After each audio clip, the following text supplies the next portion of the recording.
जो व्यक्ति केवल मंदिर में ईश्वर को देखता है और कहीं ईश्वर को नहीं देखता, वो पत्थर में ईश्वर को देखने वाला वो राख में आहुति करने जैसा काम कर रहा। जैसे राख में कोई हवन की सामग्री डाले, स्वाहा स्वाहा।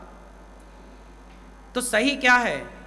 बोले पत्थर में भी ईश्वर को देखो, पर पत्थर में ईश्वर को दूसरे नंबर पे रखो। एक होता है जड़, एक होता है चेतन। आप लोग क्या हैं, जड़ हैं कि चेतन हैं? जोर से। जिसके अंदर चेतना है, शक्ति है देखने सुनने की, वो चेतन। तो आप क्या हैं? और पत्थर क्या है? जड़। वृक्ष क्या है? जोर से। चेतन। पक्षी क्या है? कौआ क्या है? मछली क्या है? बकरा क्या है? गाय क्या है? इस संसार में दो चीजें हैं, या तो जड़ है या तो चेतन है। हाँ या ना? तीसरा कुछ है? या तो जड़ होगा या तो सुनो, एक है जड़, ये वस्तु है जड़, ये वस्तु है, ये क्या है? ये जड़ है। और ये चेतन है। अब एक जड़ है और एक चेतन है। अब ये आपको डिसाइड, आपकी जो माँ है, आपका जो पिता है, वो जड़ है कि चेतन? माता पिता चेतन है। और आपके घर में जो मंदिर है, वहाँ जो ईश्वर बैठे हैं, वहाँ पे जो कण कण, आपके घर में जो कण कण है, जैसे कहते हैं ना कण कण में ईश्वर, तो कण कण जो है वो चेतन है कि जड़ है? बोलो। वो तो जड़ है। तो सबसे पहले ईश्वर को कहाँ देखा जाए, जड़ में कि चेतन में? चेतना में ईश्वर को देखा जाए, चेतन में ईश्वर को देखा जाए। लेकिन आप चेतन में देखते ही नहीं। आप अपनी माता में ईश्वर को देखना ही नहीं चाहते, आप अपने पिता में ईश्वर को देखना ही नहीं चाहते, आप अपने पति में ईश्वर को देखना ही नहीं चाहते, आप छोटे छोटे बच्चों में ईश्वर को देखना ही नहीं चाहते, आप पशु पक्षी में ईश्वर को देखना ही नहीं चाहते। आप केवल जड़ में ईश्वर को देखना चाहते हैं, क्योंकि जड़ आपसे कुछ मांग नहीं सकता, आपसे कुछ कह नहीं सकता, आपकी शिकायत नहीं कर सकता। आपको लगता बस यही सही है। जड़ के सामने केवल आप कह सकते हैं, जड़ कुछ नहीं कह सकता। लेकिन चेतन के आगे वो भी कह सकता है और आप भी कह सकते हैं। तो आदमी क्या कर रहा है? जड़ की तरफ भाग रहा है, इसलिए जड़ बुद्धि होता चला जा रहा है। ईश्वर दोनों जगह है, ईश्वर तो सर्वत्र है, ईश्वर तो सर्वव्यापी है। लेकिन यदि दो चीजें हैं, जड़ और चेतन, तो पहली प्राथमिकता किसको देनी चाहिए? जोर से। चेतन को। तो पहली प्राथमिकता चेतन को, कि हम कुत्ते को दाना डालें, हम गाय की सेवा करें, हम पक्षी की सेवा करें, हम मानव जाति की सेवा करें, बूढ़ों की, बुजुर्गों की, प्यासे की, भूखे की, कपड़ा देकर, निर्वस्त्रों की, चप्पल देकर, जिनके पांव नंगे हैं चप्पल दे दो, नंगे पांव वाले को, कपड़े ना होने वाले को कपड़े दे दो। तो चेतन की सेवा से जो चेतन के भीतर ईश्वर बैठा है, वह ईश्वर प्रसन्न हो जाएगा। इसलिए तो कहते हैं नर सेवा ही नारायण सेवा है। तो जो जड़ में ईश्वर को देखेगा वो चेतन में भी, जो चेतन में ईश्वर को देखेगा वो जड़ में भी ईश्वर को देख लेगा। अब सोचो कि तुम्हें जिंदा इंसान में तो भगवान दिखते नहीं, तो पत्थर में तुम्हें भगवान दिख जाएंगे? बोलो। पहले कहां देखोगे? पहले चेतन, पहले अपनी मां में भगवान देखो। जब मां में ईश्वर को देखने का अभ्यास हो जाएगा तो फिर पत्थर में भी ईश्वर दिख जाएगा। मां में तो तुमको ईश्वर दिखा नहीं, तो पत्थर में खाक दिखेगा। बात समझ में आई? इसलिए मूर्ति पूजा गलत नहीं है, सही है, मैं खुद करता हूं, लेकिन मैं मूर्ति पूजा को दूसरे नंबर पे रखता हूं।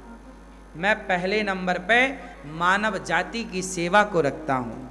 इसलिए गौरी गोपाल आश्रम में मैंने मंदिर के नाम से आपसे पैसा नहीं लिया कि मैं मंदिर बना रहा हूं जी आप पैसा दे दो। मैंने आज तक आपको मंदिर के नाम पर पैसा लिया? मैंने कभी नहीं कहा कि मैं मंदिर बनाने जा रहा हूं। मंदिर क्या बनाऊं? परमात्मा तो कण कण में है। मैंने वो जगह बनाई जिसकी मानव जाति को जरूरत थी, और वो वृद्ध माताएं जिनके अपनों ने सताया ठुकराया, उन माताओं को एक छत की ज़रूरत थी।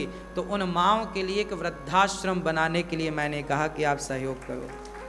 और वो माताएं जो अपनों से दुत्कारी और सताई और ठुकराई गईं, उन्हें प्यार गौरी गोपाल में मिला।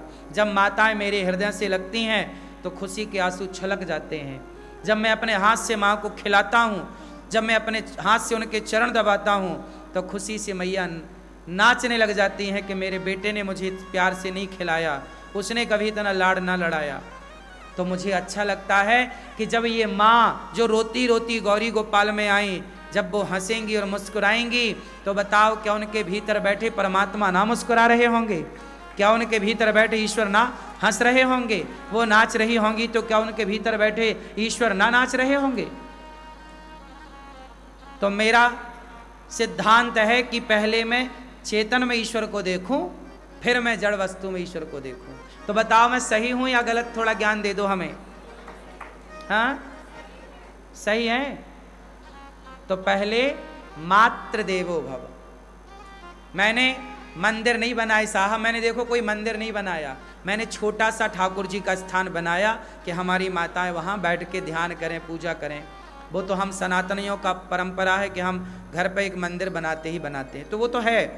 गौरी गोपाल मंदिर में गौरी गोपाल भगवान विराजे हैं, पर हमने भगवान के लिए जगह थोड़ी रखी है और वृद्ध माताओं के लिए जगह ज़्यादा रखी है। क्योंकि हम भगवान को मंदिर में ही नहीं देखते, माँओं के मन मंदिर में भी हम भगवान को देखते हैं। जितनी माँ है उतने मंदिर हैं। तो गौरी गोपाल आश्रम में यदि 285 माँ हैं, तो प्रत्येक माँ के मन में मंदिर है या नहीं? तो फिर इतने सारे मंदिर हो गए। इसलिए कहते हैं माटी के मंदिर क्या बनाते हो, मन को मंदिर बनाओ। किसको मंदिर बनाओ? मन को मंदिर बनाओ। अभी तुम्हारा मन कीचड़ है, कीचड़। अभी तुम्हारा मन क्या है? कीचड़, गंदगी में उलझा है। इस मन को मंदिर बनाओ। मंदिर मीन्स पवित्र बनाओ, पावन बनाओ। इसमें ईश्वर को बिठाओ मन मंदिर में, हृदय में। आंखें बंद हों तो गिरधर गोपाल नजर आए, आंखें खुले तो गिरधर गोपाल नजर आए। हर जीव में, हर प्राणी मात्र में कृष्ण ही कृष्ण हो, यही जीवन की सार्थकता है। अर्जुन ऐसे ही थे, भक्तों की बातें ऐसे ही होती हैं।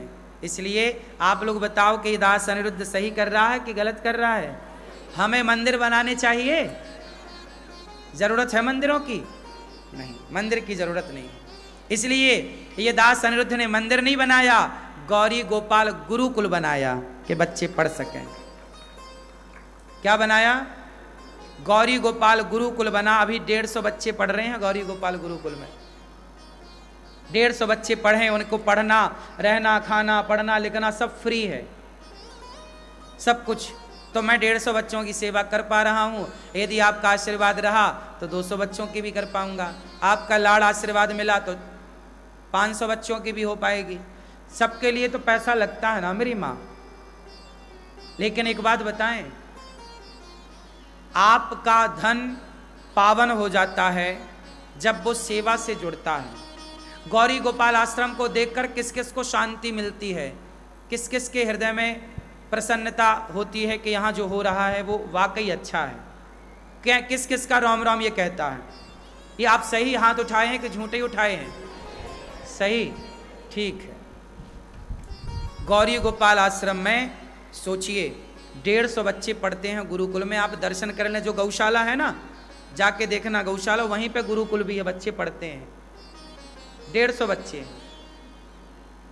मेरे एक छोटे से प्रयास से यदि बच्चे पढ़ जाएं, गरीब परिवार के बच्चे हैं, और क्या पढ़ते हैं? भारत की वो वैदिक परंपरा जो नष्ट की थी मुगलों ने, अंग्रेजों ने गुरुकुल उजाड़े, आज उन्हीं गुरुकुलों को बसाने का कार्य दास अनिरुद्ध कर रहा है कि गुरुकुल बने रहें। ये गुरुकुल के बच्चे हैं, आप जो टीवी पे देख रहे हैं।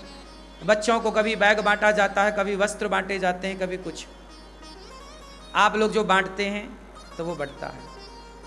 तो आप लोग इन बच्चों को भी गोद लो कि एक बच्चे को हम पढ़ाएंगे, रहेगा गुरुकुल में, पर हमारी तरफ से बच्चे को 1 साल भर का भोजन हम देंगे, बच्चे की कॉपी किताब का हम सहयोग करेंगे। एक एक बच्चे की आप सेवा कर लेंगे तो बच्चे पढ़ जाएंगे। देखो, अभी तक आप लोग सोचते हैं अपने बारे में, किसके बारे में सोचते हैं?